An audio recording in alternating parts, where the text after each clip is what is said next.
Olá, queridos amigos, aqui estamos nós para mais um estudo com Dona Amélia Rodrigues, essas mensagens maravilhosas que vêm acalentar o nosso coração e trazer bom ânimo, né, na nossa caminhada.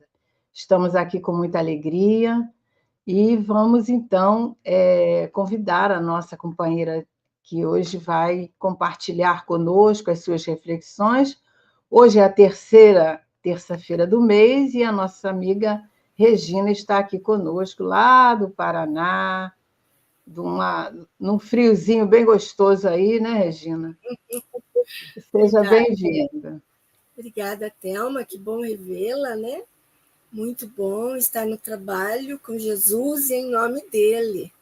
Que É isso, todos sejam bem-vindos, que estarão conosco hoje e os do futuro, né? com certeza. Então, Regina, vou passar para você aproveitar o tempo, né? Hoje a nossa mensagem é curtinha, mas de conteúdo muito importante, né? Como todas Sim, as mensagens. sim. Então, vamos nós? Vou passar para você. Vamos. Bom estudo. Obrigada. Bom estudo para todos nós.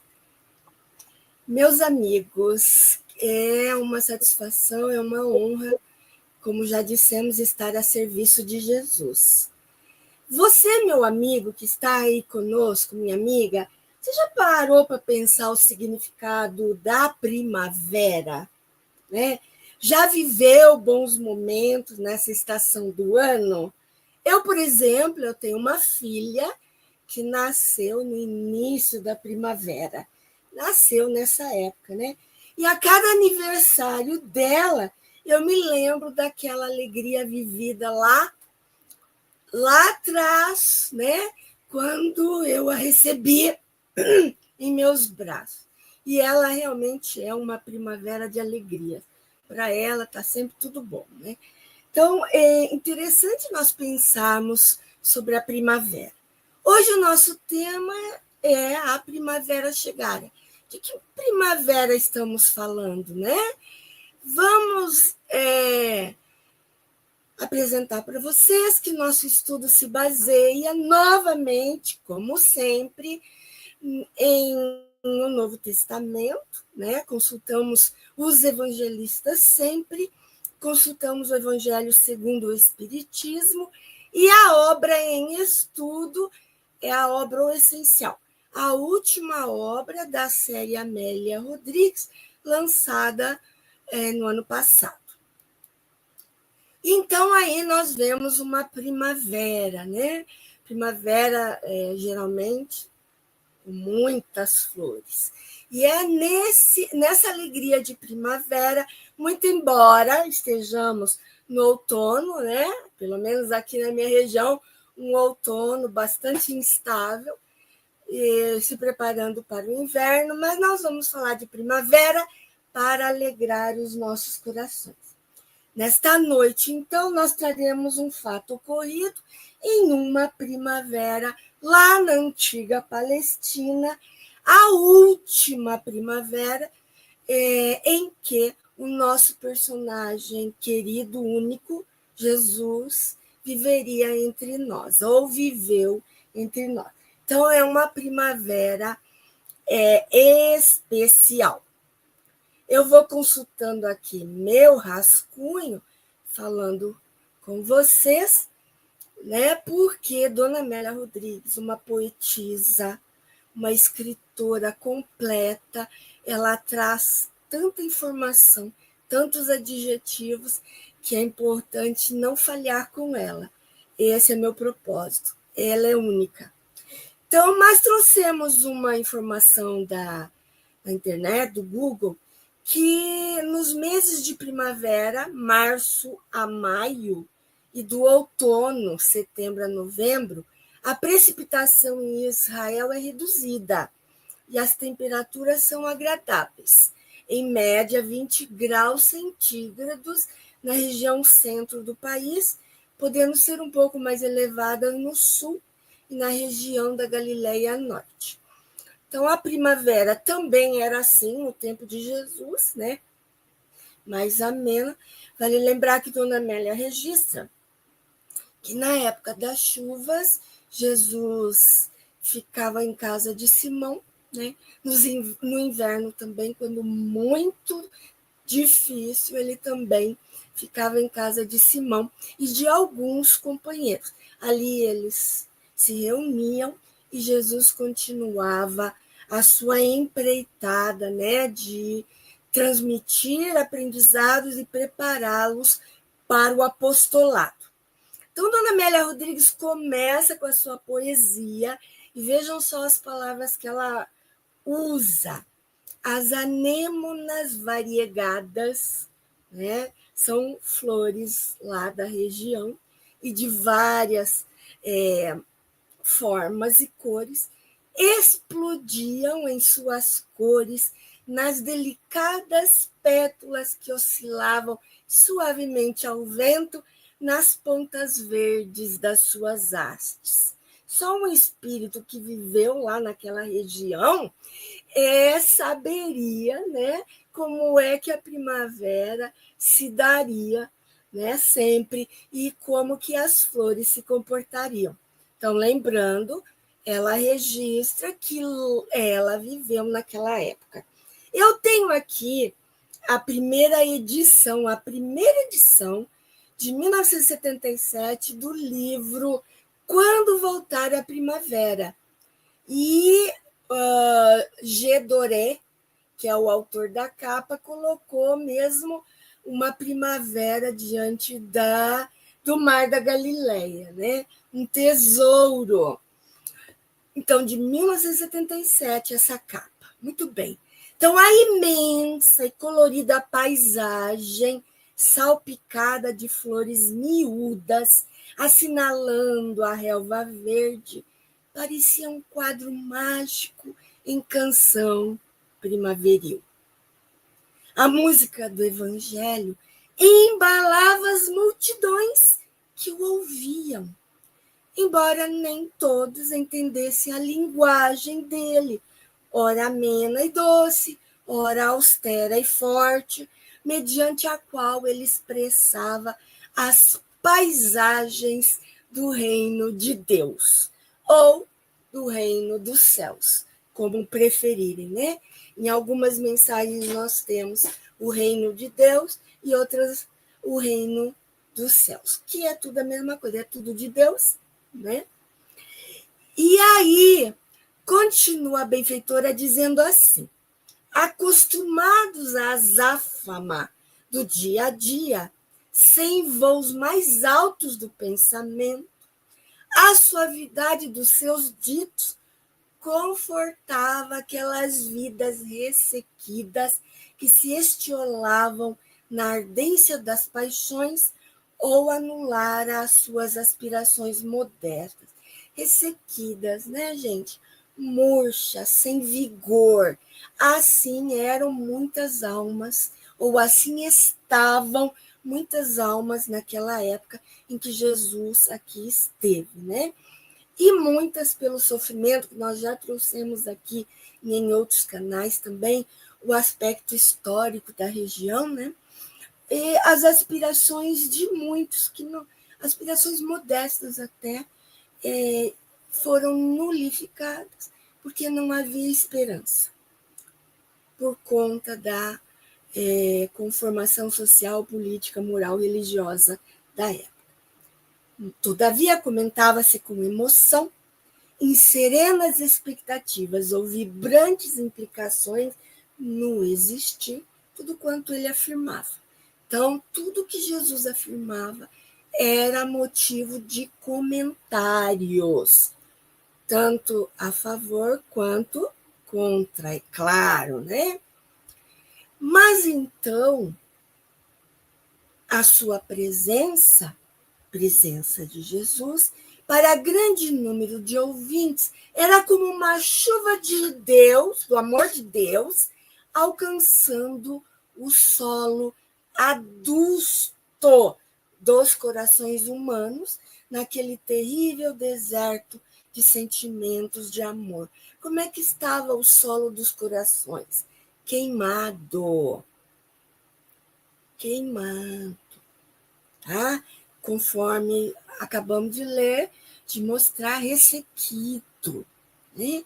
Então, era o deserto, assim como havia o deserto realmente pavoroso da antiga Palestina, os corações de muitos também assim o eram, um deserto. Para outros, os apaixonados e serventuários dos interesses vis, comezinhos do dia a dia, ele era mais um astuto mistificador que se utilizava das palavras como um látego, né? Um laço, um açoite ferinte, em razão de objetivos inferiores ainda não desvelados. Cada um via conforme os olhos que tinha, não é verdade? Então, para um era como uma chuva do amor, para uns como a chuva do amor de Deus, para outros era um látego ferinte. De alguma forma, estavam acostumados, aquele contingente todo, com esses falsos profetas que surgiam periodicamente e de regiões diferentes, apresentando a cólera divina, espalhando terror, terríveis e aproveitadores que terminavam desmascarados sob o apuplo das massas irritadas. Aconteceu até de haver um profeta, depois da crucificação de Jesus, a serviço dos grandes, né, fariseus e saduceus, que também levou, inclusive, ao fim, né, de Massada, ao início da perseguição de Tito, a derrubada de Jerusalém, para a gente ver como é que era a coisa, né? Verdade é que, segundo a benfeitora, por onde ele passava, aconteciam fenômenos surpreendentes. Opa, perdi o meu resumo. E ele jamais pedia algo para si. Pelo contrário, sempre ofertava carinho e misericórdia a todos aqueles que foram devastados pelas tempestades existenciais. Nós, quando relemos Paulo e Estevão, numa encruzilhada ali, onde a Casa do Caminho estava virando uma sinagoga farisaica, né? Pedro está numa encruzilhada porque Tiago oferecia grandes dificuldades para administrar. A Jesus aparece e diz a Pedro para atender os aflitos. Então, Simão releva aquela situação e renova energia para atender os aflitos, os desolados, os doentinhos, os esquecidos, os sofridos. Então, esse era o público-alvo de Jesus sempre. E a gente vê, né, essas passagens maravilhosas de Jesus curando aqui, levantando ali, ensinando lá, né?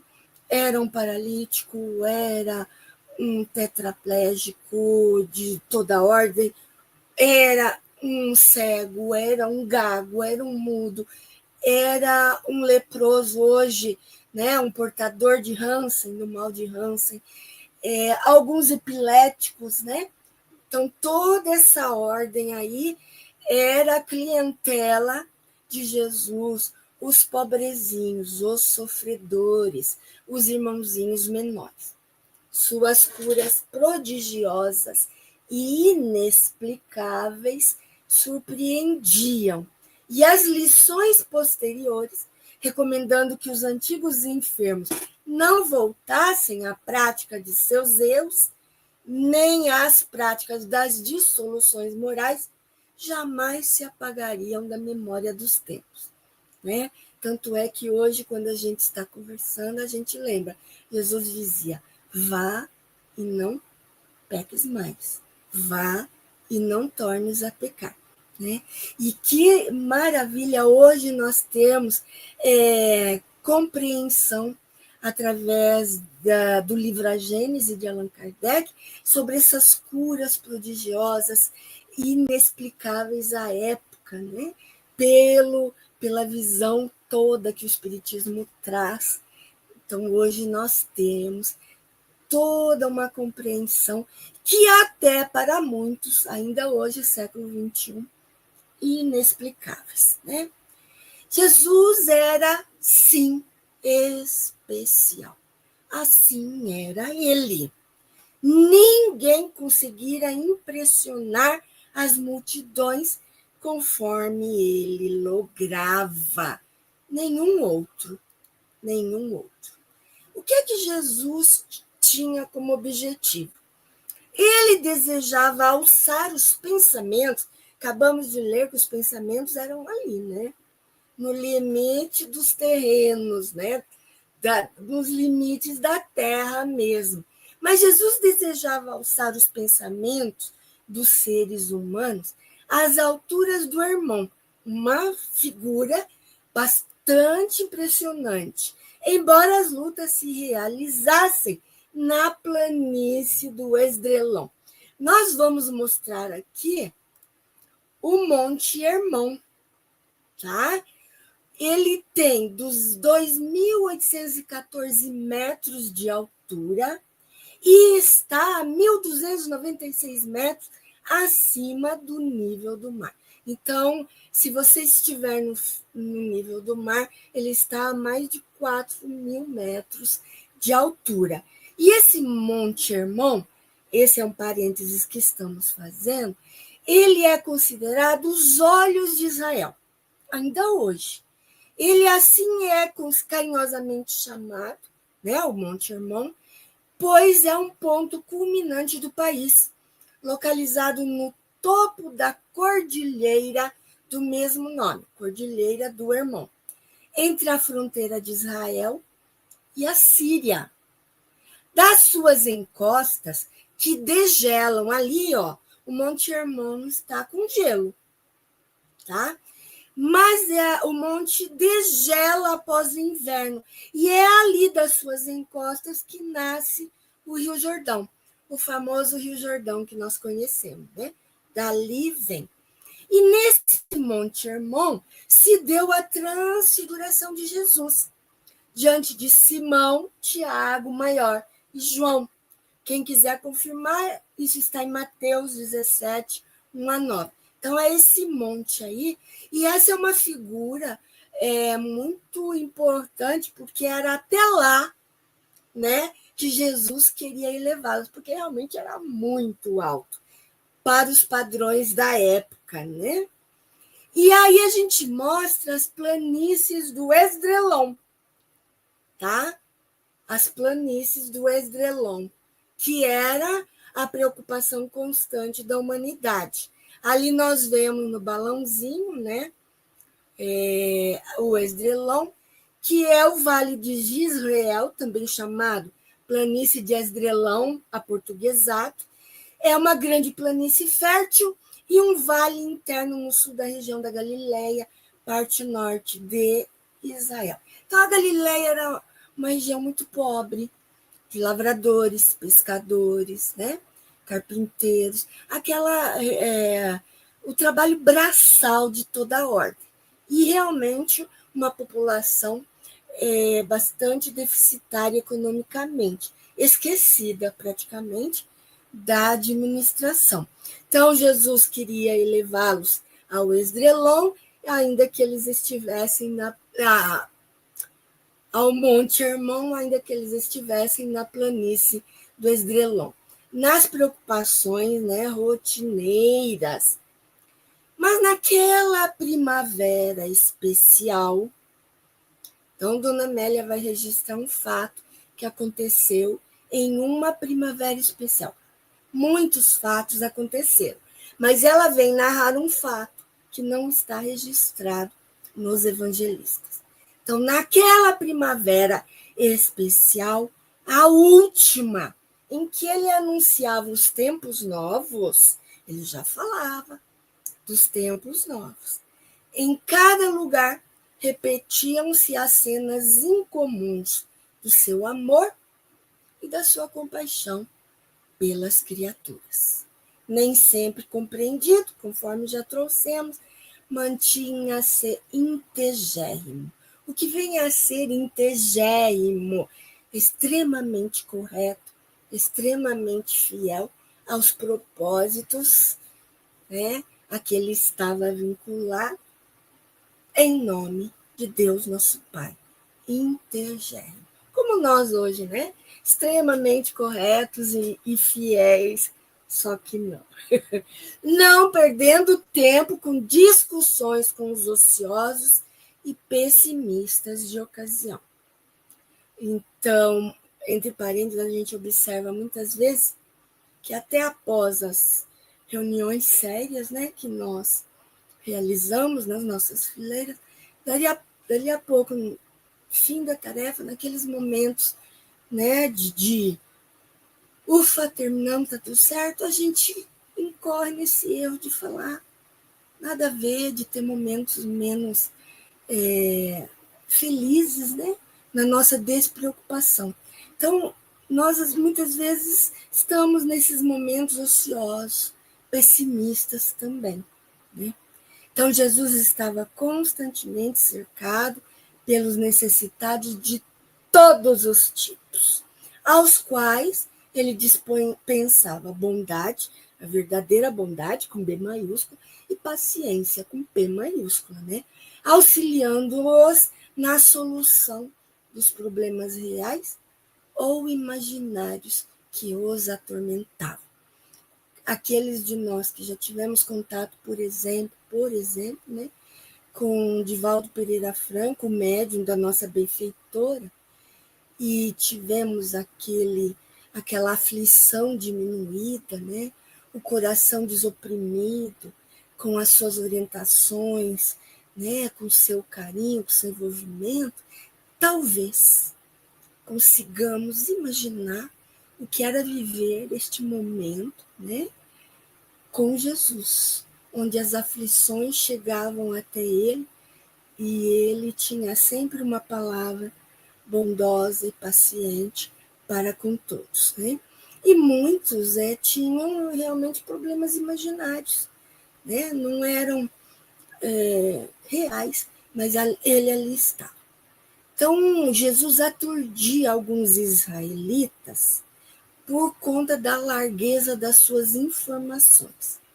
Esses israelitas não sabiam se Jesus frequentara as sinagogas na sua meninice, né, na sua juventude, porque nós sabemos pelos relatos que ele sim ia às sinagogas, onde ele passava, sendo um sábado, ele entrava nas sinagogas e ele ensinava, né?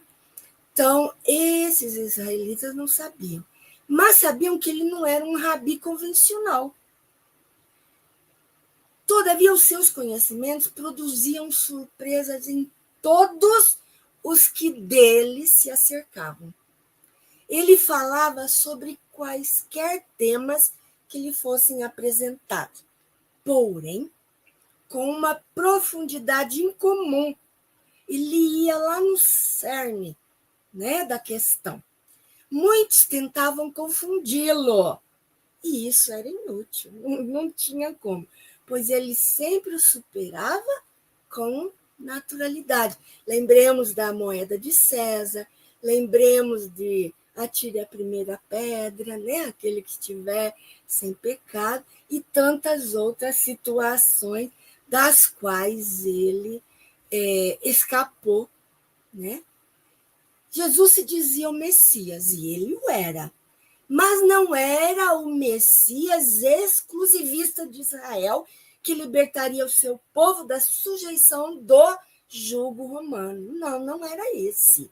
Ele tinha a coragem de afirmar que mereciam respeito e liberdade também os gentios, os inimigos de Moisés, inclusive os romanos vampirizadores. Quando nós trouxemos aqui que ele não foi aceito em Nazaré, a cidade onde ele cresceu, né?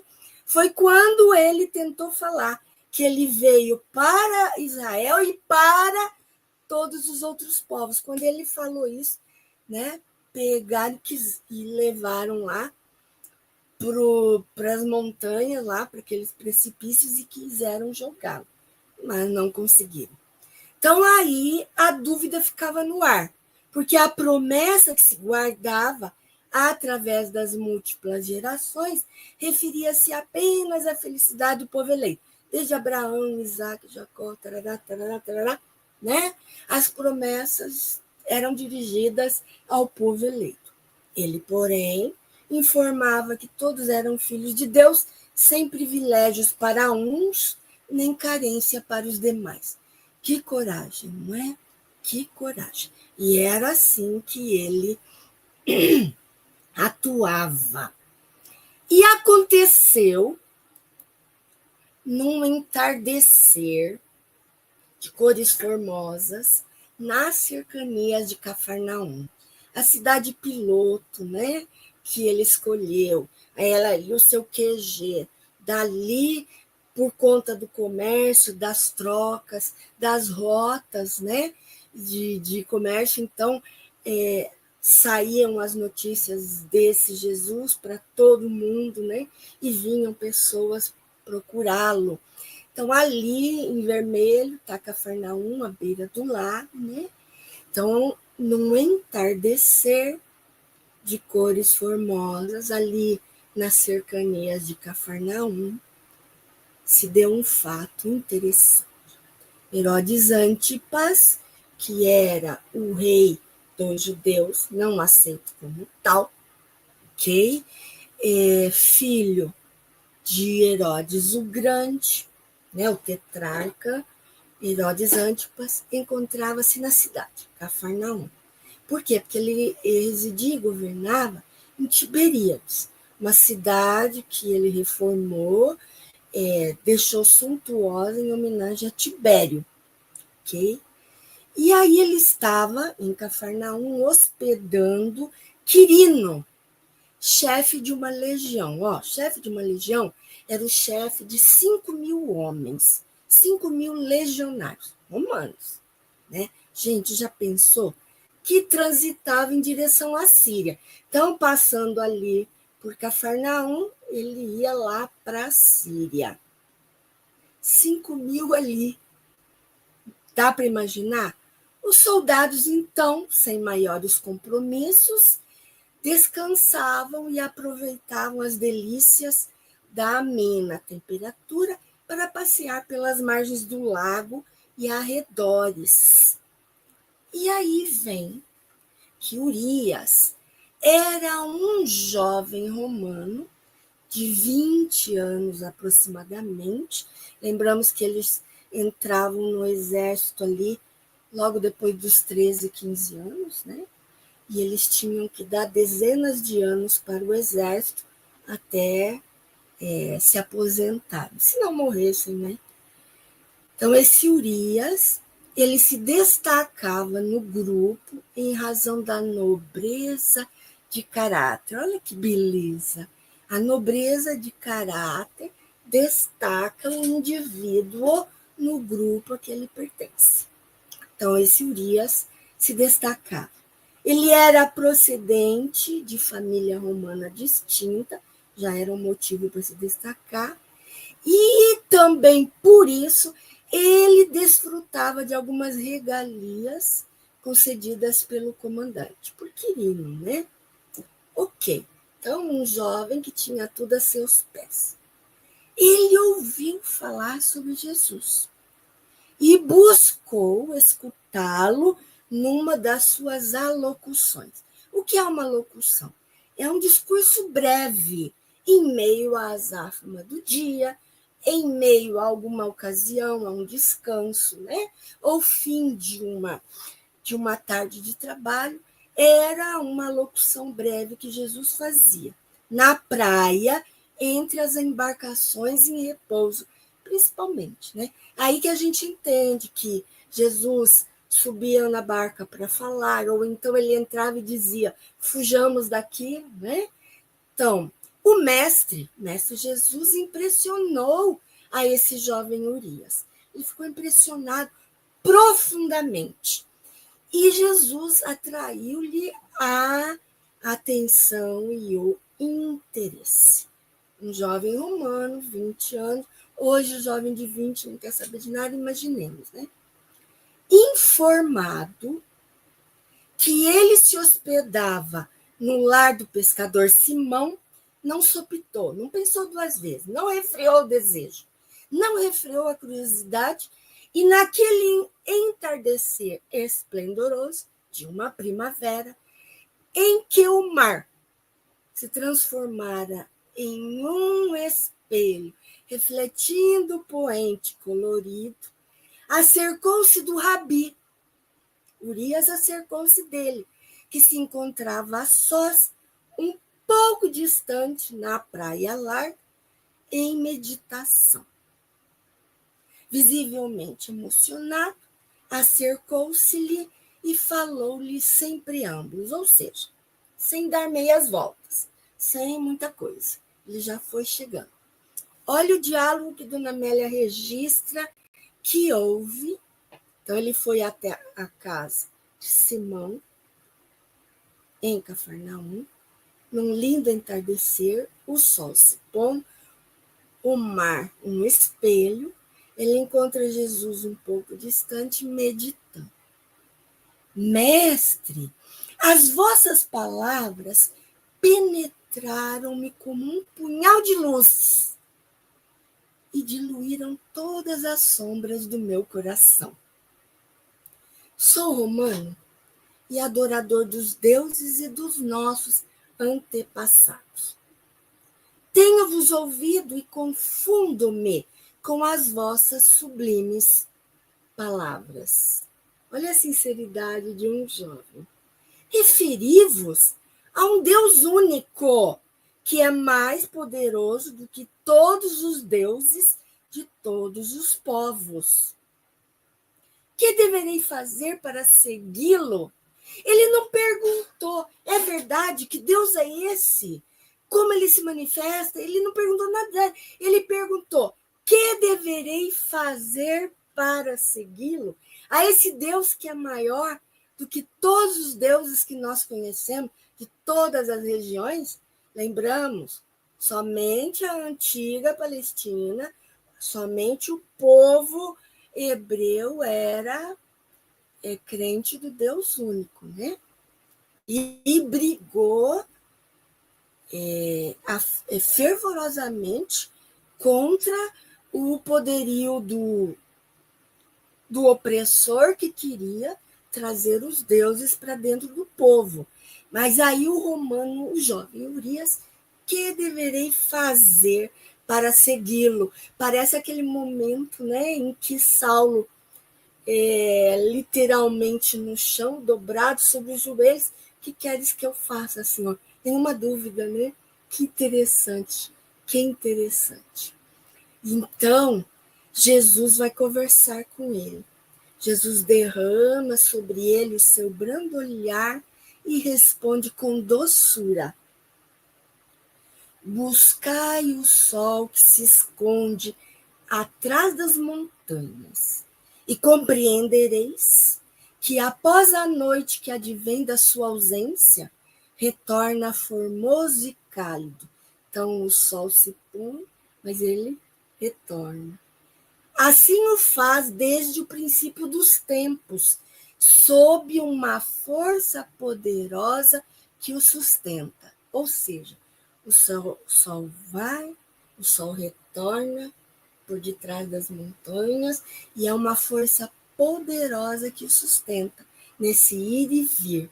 Olha, ele está falando com um jovem. Reflexionai sobre o mar e as vidas que neles se abrigam, da mesma forma que os pássaros e os animais que completam a natureza, e encontrareis a mesma força que os mantém.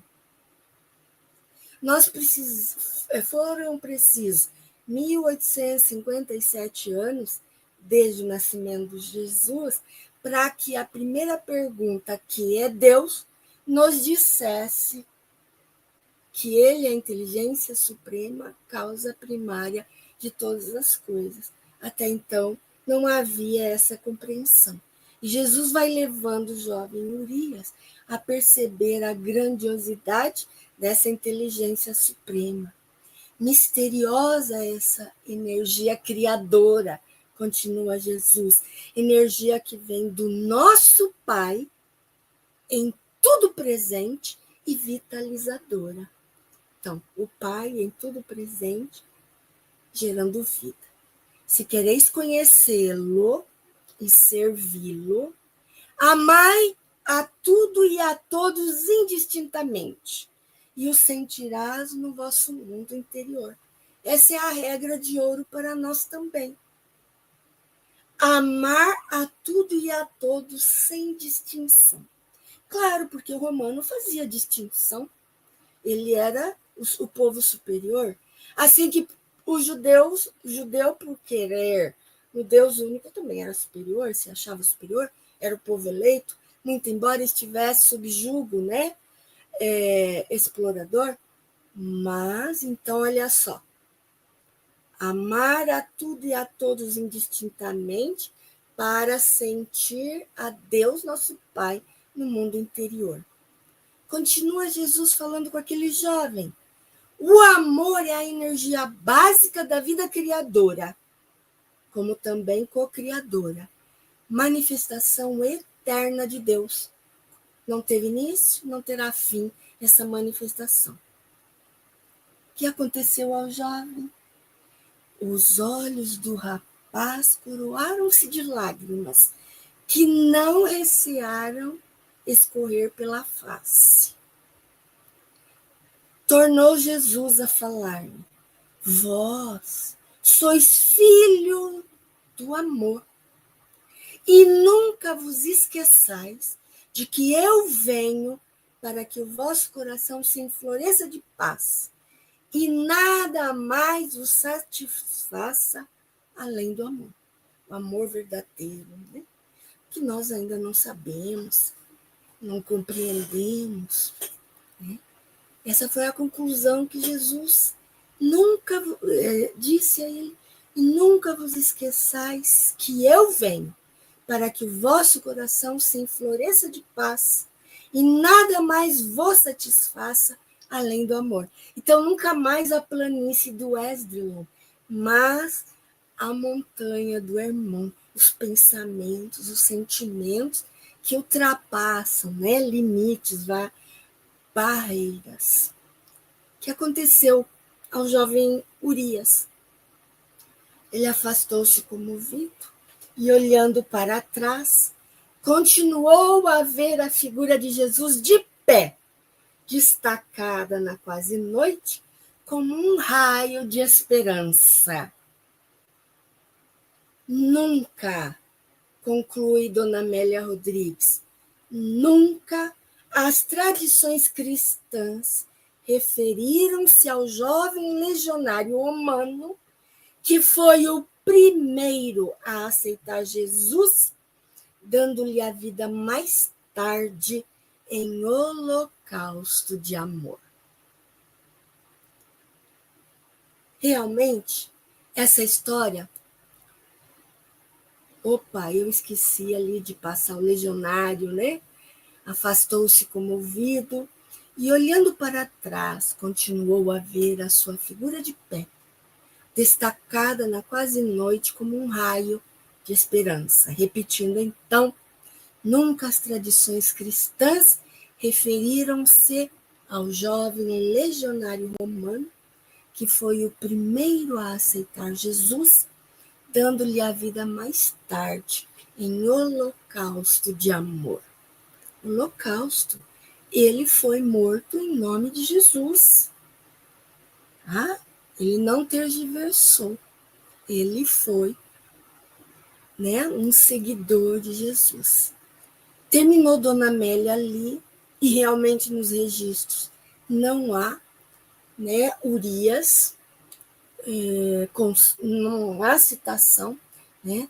Mas Dona Amélia, nas suas obras, ela vai citar um legionário romano chamado Cornélio, outro legionário chamado Júlio, e ainda Paulus, tá?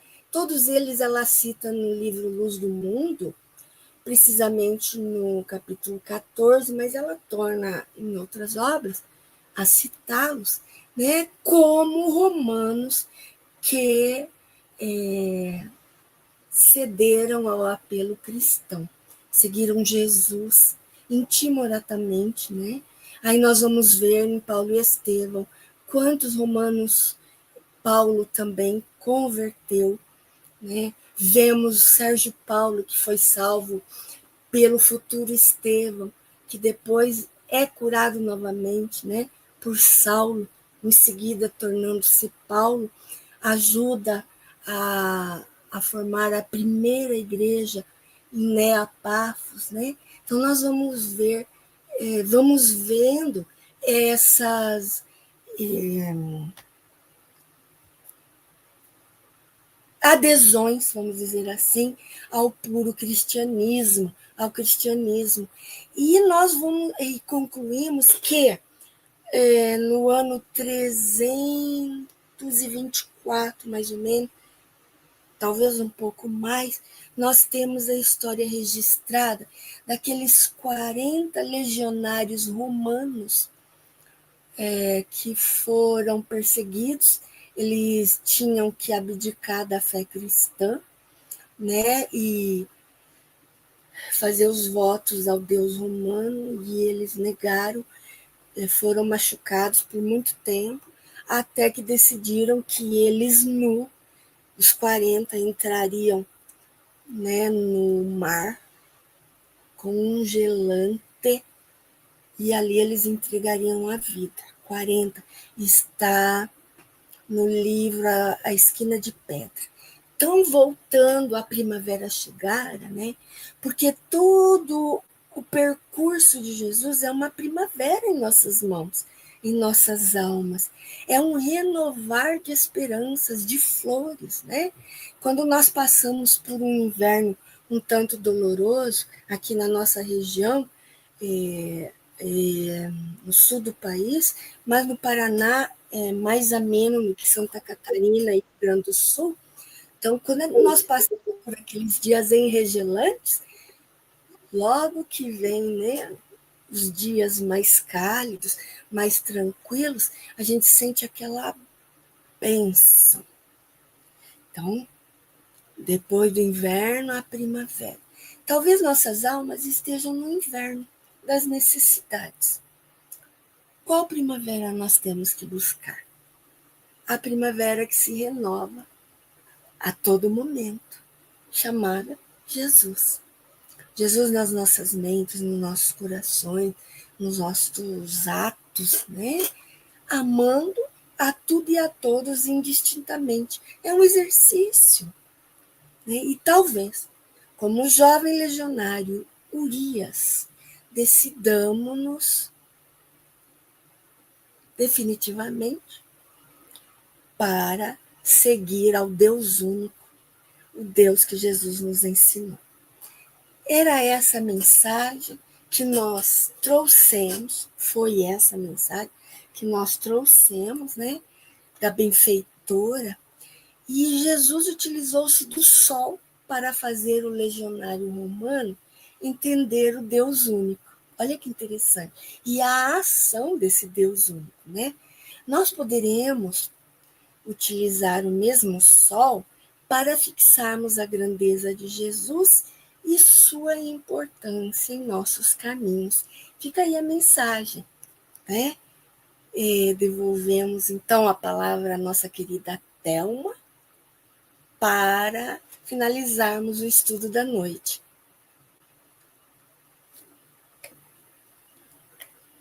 Ela já deve voltar.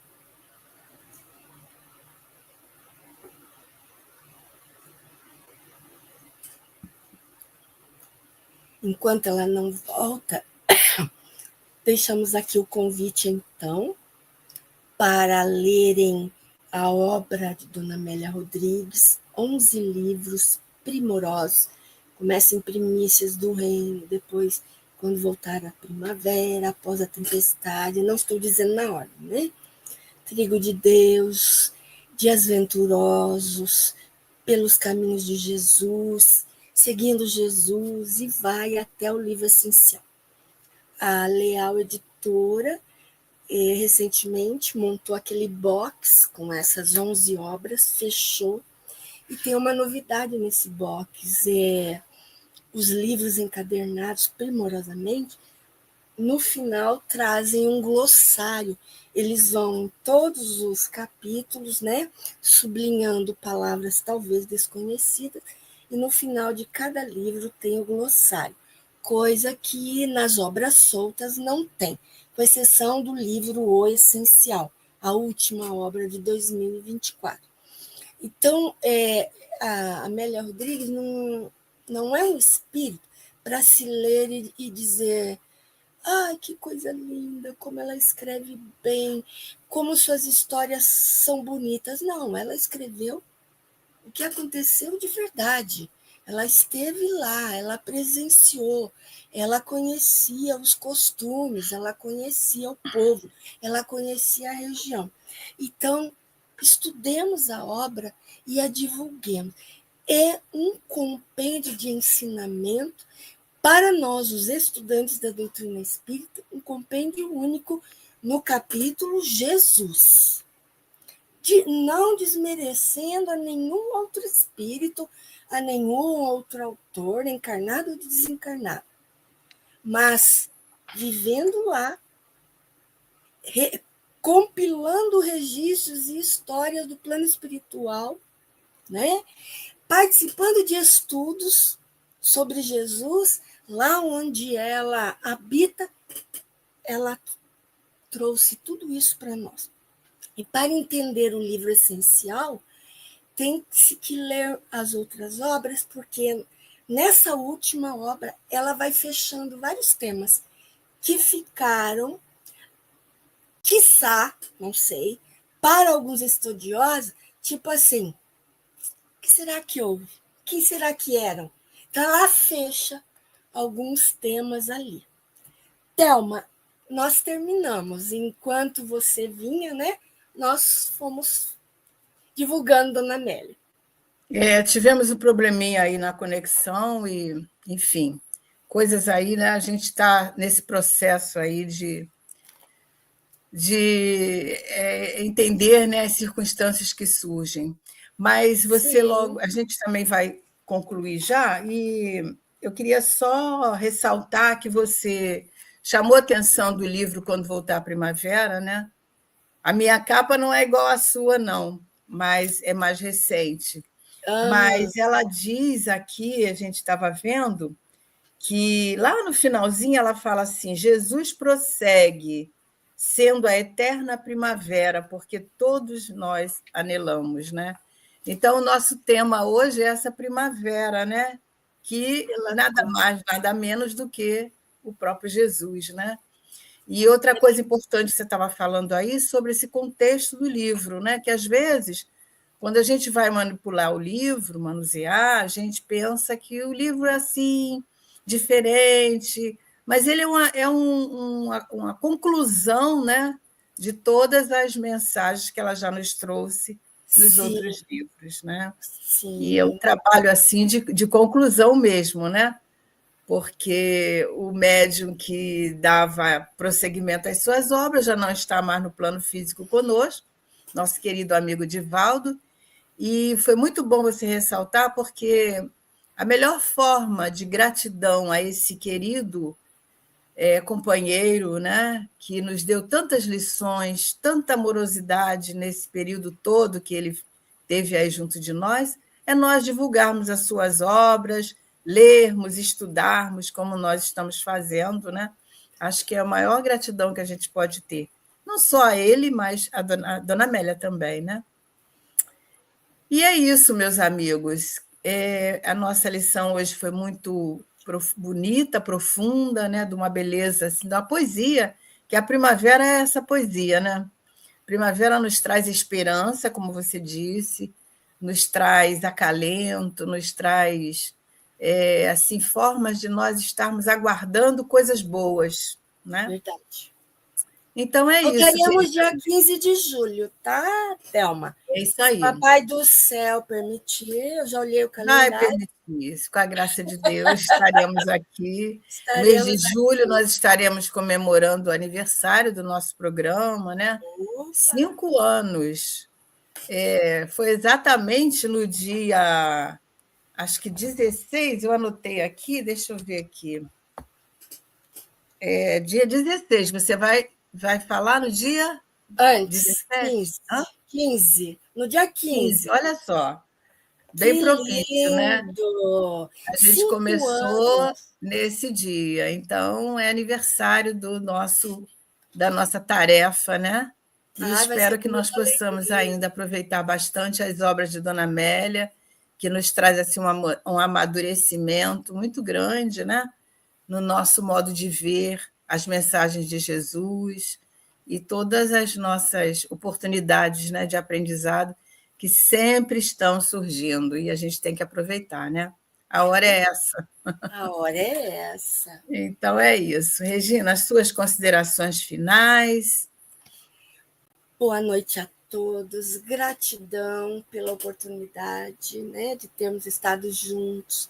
Se não estivermos juntos aqui hoje, aqueles que vão acessar o canal da Thelma no futuro, né, ou o canal a TV Nova Luz. Thelma, pela oportunidade sempre, né, do convite. Então, que Jesus nos abençoe a todos, e independente de ser outono e logo chegar o inverno, vamos pensar na primavera eterna, que é Jesus em nossos corações. Gratidão, abraço, saúde e paz para todos. Saúde e paz para você também, Regina, para os nossos amigos. Fiquem com Deus. Um resto de semana bem proveitoso para todos nós e até a próxima terça-feira, se Deus quiser.